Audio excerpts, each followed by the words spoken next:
ದೆಹಲಿಯಲ್ಲಿ ಮಾಜಿ ಸಿಎಂ ಕುಮಾರಸ್ವಾಮಿ ಅವರು ದೌಡಾಯಿಸಿದ್ದಾರೆ. ಬೆಳಗ್ಗೆ 9:45 9:00ವರೆಗೆ ಅಲ್ಲಿಂದ ಹೊರಟರು. ಕೃಷಿ ಖಾತೆಯ ಬಗ್ಗೆ ಇಂಗಿತವನ್ನ ಕುಮಾರಸ್ವಾಮಿ ಅವರು ವ್ಯಕ್ತಪಡಿಸಿದ್ದಾರೆ. ಎನ್ಡಿಎ ಸಭೆಯಲ್ಲಿ ಭಾಗಿಯಾಗಲು ಕುಮಾರಸ್ವಾಮಿ ಅವರು ತೆರಳಿದ್ದಾರೆ. ಸಭೆಗೆ ಆಹ್ವಾನವನ್ನ ಕೊಟ್ಟಿದ್ದಾರೆ. ಬಂದಿದ್ದೀನಿ ಅಂತ ದೆಹಲಿಯಲ್ಲಿ ಹೇಳಿಕೊಂಡಿದ್ದಾರೆ ಅವರು. ಸೊ ಸಭೆಯಲ್ಲಿ ಭಾಗಿಯಾಗೋಕೆ ಹೋಗಿದ್ದೀನಿ ಅಂತ ಹೇಳೋಗಿದ್ರು. ಸಭೆಯಲ್ಲಿ ಸಂಪುಟ ರಚನೆಯ ಬಗ್ಗೆ ಚರ್ಚೆ ಆಗಲಿದೆ ಅಂತ ಕುಮಾರಸ್ವಾಮಿ ಅವರು ಹೇಳಿದ್ದಾರೆ.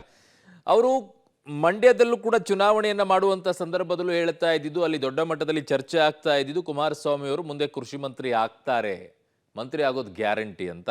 ಸೊ ಹೀಗಾಗಿ ಅದನ್ನೇ ಕೇಳ್ತಾರೆ ಅನ್ನುವಂಥದ್ದು ಇದೆ. ಏನ್ ಮಾತಾಡಿದ್ದಾರೆ ನೋಡೋಣ. ಸರ್ಕಾರ ರಚನೆ ಮಾಡ್ತಕ್ಕಂಥ ಪ್ರಕ್ರಿಯೆಗಳು, ಈ ಒಂದು ಪ್ರಕ್ರಿಯೆಯಲ್ಲಿ ಬಿಜೆಪಿ ಮತ್ತು ಇಂಡಿಯನ್ ಅಲಯನ್ಸ್ ಪಾರ್ಟ್ನರ್ಸ್ ಏನಿದ್ದಾರೆ ಎಲ್ಲರ ಸಭೆಯನ್ನು ಕರೆದಿದ್ದಾರೆ.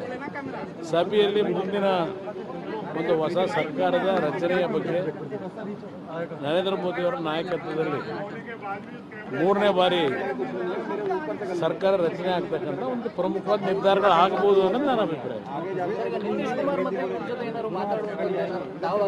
ಸರ್, ಈಗ ಟಿಡಿಪಿ ಅವರು ಸ್ಪೀಕರ್ ಸ್ಥಾನ ಬೇಕು ಅಂತ ಕೇಳಿದ್ದಾರೆ. ಕ್ಯಾಬಿನೆಟ್ ಬಗ್ಗೆ ಕೂಡ ಚರ್ಚೆಗಳು ನಡೀತಾ ಇದ್ದಾವೆ. ಜೆಡಿಎಸ್ ನ ಡಿಮ್ಯಾಂಡ್ ಏನಾದ್ರು ಇದು? ನಮ್ಮದು ಡಿಮ್ಯಾಂಡ್ ಏನಿಲ್ಲ. ನಮ್ಮ ಡಿಮ್ಯಾಂಡ್ ಇರ್ತಕ್ಕಂಥದ್ದು ಕರ್ನಾಟಕದಲ್ಲಿ ಹಲವಾರು ವರ್ಷಗಳಿಂದ ಹಲವಾರು ಸಮಸ್ಯೆಗಳನ್ನು ಎದುರಿಸ್ತಾ ಇದ್ದೇವೆ. ಆ ಸಮಸ್ಯೆಗಳಿಗೆ ಪರಿಹಾರಗಳನ್ನ ತರಬೇಕಾಗಿದೆ.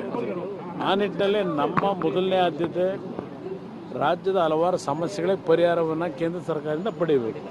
ಅದು ಪ್ರಮುಖವಾದಂಥ ಒಂದು ನಮ್ಮ ಪಕ್ಷದಲ್ಲಿ ಇಟ್ಕೊಂಡಿದ್ದೇವೆ.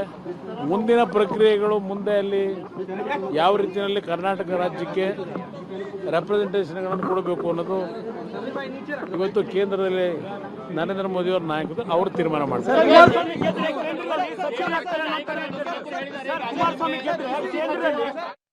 ಸೊ ಇದು ಕುಮಾರಸ್ವಾಮಿ ಅವರು ದೆಹಲಿಯಲ್ಲಿ ಮಾತನಾಡಿದ್ದು. ದೆಹಲಿಯಲ್ಲಿ ಈಗ ಡಿಮ್ಯಾಂಡ್ ಇರೋದು ರಾಜ್ಯಕ್ಕೆ ಬೇಕಾಗಿರುವಂಥದ್ದು ಏನಿದೆ ಅವುಗಳನ್ನು ನಾವು ಕೇಳುವಂಥದ್ದಿದೆ, ಅದು ಪೂರೈಕೆ ಆಗಬೇಕು ಅಷ್ಟೇ ಅಂತ ಹೇಳಿ. ಸೊ ಮಂತ್ರಿ ಸ್ಥಾನವನ್ನು ಈಗ ಏಕಾಏಕಿ ಕೇಳೋಕ್ಕಾಗೋದಿಲ್ಲ. ಸಂಜೆ ಸಭೆಯಲ್ಲಿ ಮಾತನಾಡ್ತಾರೆ.